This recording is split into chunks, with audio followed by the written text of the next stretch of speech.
नमस्कार। आदर्श शिक्षण संस्थान की ऑनलाइन कक्षा में सभी भैया बहनों का स्वागत, अभिनंदन। आज हम पढ़ने जा रहे हैं कक्षा नौवीं का विषय है सामाजिक अध्ययन। सामाजिक अध्ययन का भाग है राजनीति। राजनीति का हम अध्याय पढ़ने जा रहे हैं तीसरा पाठ का नाम है चुनावी राजनीति। इसके बारे में हमने 2 कालम पिछली बार पढ़ा था। आज हम अगला टॉपिक पढ़ने जा रहे हैं। पिछली बार हमने पढ़ा था ये चुनाव क्यों होते हैं, किस लिए होते हैं, क्या होता है लोकतंत्र, उसके बारे में पढ़ा था। आज जो हमने पढ़ने जा रहे हैं वो है क्या राजनीतिक प्रतिद्वंद्विता अच्छी चीज है क्या चुनाव में प्रतिस्पर्धा होनी चाहिए, क्या चुनाव में कंपटीशन होने चाहिए, उसके लिए क्या ये अच्छी चीज है, कंपटीशन होना चाहिए क्या, या प्रतिस्पर्धा होनी चाहिए क्या, ये प्रतिस्पर्धा होनी चाहिए या नहीं होनी चाहिए, इसके बारे में संविधान सभा में बहुत लंबे समय तक अध्ययन किया गया। 114 दिन तक इस पर अध्ययन किया गया। 3 बड़ी बैठकें आयोजित की गई। 2 वर्ष 11 माह 18 दिन लगे। उसके बाद ये तय किया गया कि प्रतिस्पर्धा होनी चाहिए। अगर प्रतिस्पर्धा नहीं होती है तो चुनाव में जो उम्मीदवार चुनाव लड़ते हैं उनकी आलोचना कौन करेगा, उनकी कमियों को उजागर कौन करेगा, उनके अत्याचार को कौन उजागर करेगा। तो जो लोग सत्ता में आना चाहेंगे, जो सेवा भाव से आना चाहेंगे, वो जनता के प्रति जागरूक होंगे, जनता के विकास में सहयोग करेंगे। और जो जनता की सेवा नहीं करना चाहते हैं तो उनकी बुराइयों को, उनकी कमियों को विपक्ष अगर उजागर करेगा तो आने वाले समय में उनको सत्ता से बाहर भी किया जा सकता है। तो इस तरह से गहन अध्ययन के बारे में तय किया गया कि चुनाव होना चाहिए, चुनाव में प्रतिस्पर्धा होनी चाहिए। तो क्या प्रतिस्पर्धा ठीक बात है क्या? प्रतिस्पर्धा ठीक बात तो नहीं है। इसमें गलाकाट प्रतियोगिता भी होती है, इसमें भ्रष्टाचार भी होता है, भाई भतीजावाद भी होता है, इस तरह से मतपेटियों का अपहरण भी होता है, मतदाताओं को डराया धमकाया भी जाता है। इस तरह से कई गलत नतीजे भी आते हैं। लेकिन अगर प्रशासन का सहयोग रहता है, समय पर जनता जागरूक होती है तो निष्पक्ष और स्वतंत्र चुनाव होता है। तो ऐसी स्थिति में प्रतिस्पर्धा लाभदायक भी होती है कि योग्य व्यक्ति का ही चयन होता है, योग्य उम्मीदवार की सत्ता में आता है। तो इस तरह से प्रतिस्पर्धा होनी चाहिए। निर्वाचन क्षेत्र में इसका स्वरूप देखने को मिलता है।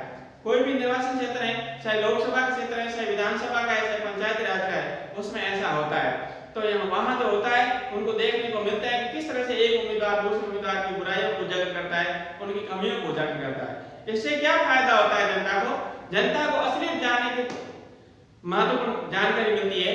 जनता को ये पता चल जाता है कि उम्मीदवार वास्तव में किस स्थिति का है, उसमें क्या योग्यता है, क्या कमियां हैं। ये विपक्ष ही हर बात को बताता है। तो ये आवश्यक होता है जनता को हर उम्मीदवार के बारे में जानने का हक भी मिल जाता है। अगला बिंदु है चुनाव की हमारी प्रणाली क्या है। चुनाव किस तरह से होते हैं? जैसे पूरे भारत की एक केंद्र सरकार बनाने के लिए लोकसभा का निर्माण किया जाता है और लोकसभा के लिए भारत में वर्तमान में 543 सदस्यों का निर्वाचन होता है। तो पूरे भारत क्षेत्र को जनसंख्या के आधार पर 543 भागों में बांट दिया जाता है और प्रत्येक भाग से एक सदस्य का निर्वाचन होता है। प्रत्येक क्षेत्र से एक सदस्य का निर्वाचन होता है। उस क्षेत्र को सीट भी कहते हैं, उसको निर्वाचन क्षेत्र भी कहते हैं। और इस तरह से 543 सदस्य निर्वाचित होकर आते हैं और वो लोकसभा का गठन करते हैं। और उन्हीं में से ही जो बहुमत दल होता है, उसी दल के द्वारा अपने नेता का चयन किया जाता है और वही प्रधानमंत्री बनता है। इस तरह से ये हर समय एक निश्चित समय अवधि के बाद में, एक निश्चित कार्यकाल के बाद में चुनाव होते हैं। जैसे लोकसभा का चुनाव हर 5 वर्ष के बाद में होता है, विधानसभा का चुनाव भी हर 5 वर्ष के बाद में होता है, पंचायती राज का चुनाव भी हर 5 वर्ष में होता है।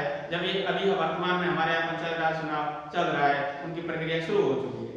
तो ये जो चुनाव होते हैं ये सभी जनता के लिए होते हैं, पूरे देश के लिए होते हैं, इसलिए इसको आम चुनाव भी कहते हैं। पूरे देश में एक ही तिथि को चुनाव होते हैं या कुछ समय अवधि के अंतराल के बाद में होते हैं, लगभग सामान्यतः एक ही समय में होते हैं। ऐसे चुनाव को आम चुनाव कहते हैं। आम चुनाव किसे कहते हैं?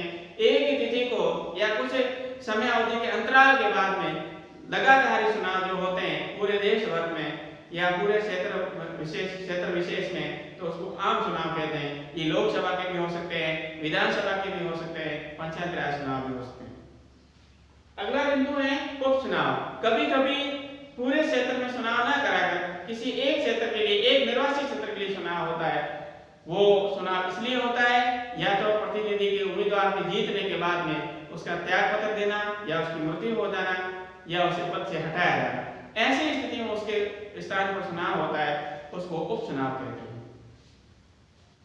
अगला बिंदु है चुनाव क्षेत्र। चुनाव क्षेत्र निर्वाचन क्षेत्र लोकसभा के लिए। अब ये जो चुनाव क्षेत्र होता है, जैसा कि हमने पढ़ा है कि भारत को 543 क्षेत्रों में बांट दिया गया है। हालांकि भारत में अधिकतम 552 सीटें हो सकती है, लेकिन कुछ भारत का जो क्षेत्र है वर्तमान में कश्मीर, जो जिसको पाक अधिकृत कश्मीर कहते हैं, वो पाकिस्तान के कब्जे में, इसलिए वहां से कोई प्रतिनिधि सुनकर नहीं आता है। इसलिए अगर वहां से सुनकर आते तो वर्तमान में 552 सदस्य होते, लेकिन वर्तमान अभी 543 सदस्य चुने जाते हैं। ये 543 सदस्य अलग अलग क्षेत्र से चुनाव जीत कर आते हैं। एक क्षेत्र से एक सदस्य का चुनाव होता है। ये निर्वाचन क्षेत्र से आते हैं, ये एक सदस्य आते हैं, एक सीट कहलाते हैं। इस तरह से अलग अलग क्षेत्र से पूरे भारत में सदस्य चुनकर आते हैं लोकसभा के लिए। वर्तमान में लोकसभा में 543 सीटों का चुनाव होता है, लेकिन उसके साथ साथ में आरक्षित निर्वाचन क्षेत्र की भी व्यवस्था की गई। ये क्या होता है आरक्षित क्षेत्र? संविधान निर्माताओं ने ये विचार किया, जब चुनाव होगा तो मतदाता जिसे चाहेगी उसको चुनाव में जीत दिला देगी। जो मतदाता जिसे चाहेंगे उसी उम्मीदवार का चयन करके सरकार में शामिल करेंगे। लेकिन कुछ ऐसे लोग होंगे, कुछ ऐसे समुदाय होंगे जो बिल्कुल आर्थिक स्थिति से पिछड़े हुए हैं, सामाजिक स्थिति से पिछड़े हुए हैं, राजनीतिक स्थिति से पिछड़े हुए हैं, तो वो आम उम्मीदवार की तरह चुनाव में भाग नहीं ले पाएंगे। उस तरह से प्रतिस्पर्धा में वो सफल नहीं हो पाएंगे। तो ऐसे लोग या ऐसा समूह, ऐसा समाज जो सामाजिक धारा से हाशिए पर चढ़ा गया था, उस समाज को समाज की मुख्य धारा में जोड़ने के लिए उनको भी चुनाव में अवसर मिले और जो मजबूत परिवार है, मजबूत समाज है, उनसे प्रतिस्पर्धा न करनी पड़े। इसलिए ऐसे समुदायों के लिए कुछ निर्वाचन के क्षेत्र उनके लिए आरक्षित कर दिए गए, उनको कहते हैं आरक्षित क्षेत्र। वर्तमान भारत में आरक्षित निर्वाचन क्षेत्र अनुसूचित जाति और अनुसूचित जनजाति के लिए लोकसभा में किए गए हैं। लोकसभा में वर्तमान में 84 सीटें अनुसूचित जाति के लिए है और 47 सीटें अनुसूचित जनजातियों के लिए। ये ऐसी जातियां हैं जो समाज के मुख्य धारा से दूर है और उनको समाज की मुख्य धारा में लाने के लिए ऐसा प्रयास किया जाता है। तो आज हमने पढ़ा चुनावी राजनीति में क्या राजनीतिक प्रतिद्वंद्विता अच्छी चीज है? हाँ, अच्छी चीज है। क्यों अच्छी चीज है? कि उम्मीदवार के बारे में अच्छा या बुरा जानकारी प्राप्त करने का अवसर मिल जाता है। इसी तरह से चुनाव की हमारी प्रणाली क्या है? चुनाव आम चुनाव होते हैं, सामान्यतः पूरे भारतवर्ष में एक साथ होते हैं। एक साथ या एक तिथि को नहीं होते हैं, तो कुछ समय अंतराल के बाद में होते हैं।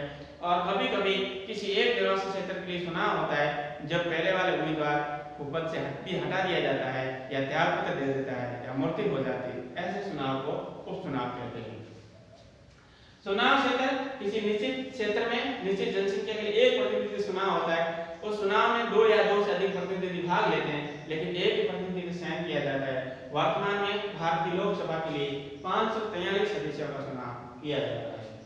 और ऐसे समाज के कुछ लोग जो मुख्य धारा से जुड़े हुए नहीं है, उनको जोड़ने के लिए संसद में और विधानसभा में और यहाँ तक कि पंचायत राज के चुनाव में यानी वार्ड पंच से लगाकर वार्ड पंच, सरपंच और प्रधान, जिला प्रमुख और विधानसभा सदस्य और लोकसभा सदस्य तक भी यहाँ आरक्षण की व्यवस्था की गई है कि उन समाज के लोगों को, जो हमारे भाई हैं, समाज की मुख्य धारा से पीछे रह गए, उनको समाज की मुख्य धारा में जोड़ने के लिए आरक्षण की व्यवस्था की गई है। वर्तमान में लोकसभा के लिए 16 सीटें अनुसूचित जाति के लिए और 47 सीटें अनुसूचित जनजाति के लिए आरक्षित की गई है। इतना हमने पढ़ा। इसके जो अगला जो बिंदु है, हम अगले कारण पढ़ेंगे।